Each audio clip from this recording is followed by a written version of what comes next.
Never a dull moment when we hit the road. And you know what else isn't dull? The Intense 5. Let's go. Bad Bunny's halftime performance. Sugarcane, coconut water, snow cones, dominoes, wooden light posts, and of course the infamous white chairs. Benito showed up and showed out for his halftime performance and repped for the entire Caribbean with our culture and flags on full display. He also reportedly broke the record for the most watched halftime show in history, surpassing Michael Jackson. Wow. Big up the teams who were playing, but a Bad Bunny really did come out. Jamaica's going to the World Cup.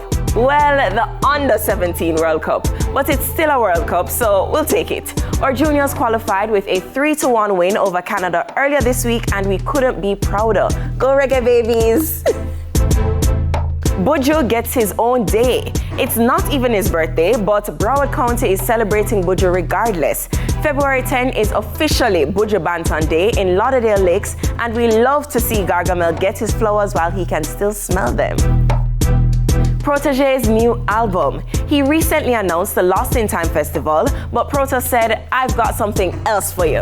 A 13-track project is heading our way on April 17th, and we've got our fingers crossed that it's going to be intense.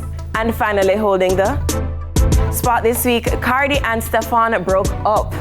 All good things must come to an end, and that's exactly what happened with Cardi and Stefan. Between the other 4 women who were reportedly pregnant at the same time as Cardi, him spending Christmas with a separate family, inviting another woman to the Super Bowl, and the serious legal trouble he's facing, some would say a bullet was dodged. Cardi, pay attention, rearrange the letters in Stefan, and you get Offset all over again. Just go and focus on your Toria, babes. That's it for the Intense 5 tonight. Follow us on IG and TikTok at TVJ Intense for the latest in entertainment. Up next, one of our most intense interviews yet. Richie versus Walk and Talk. We'll soon forward.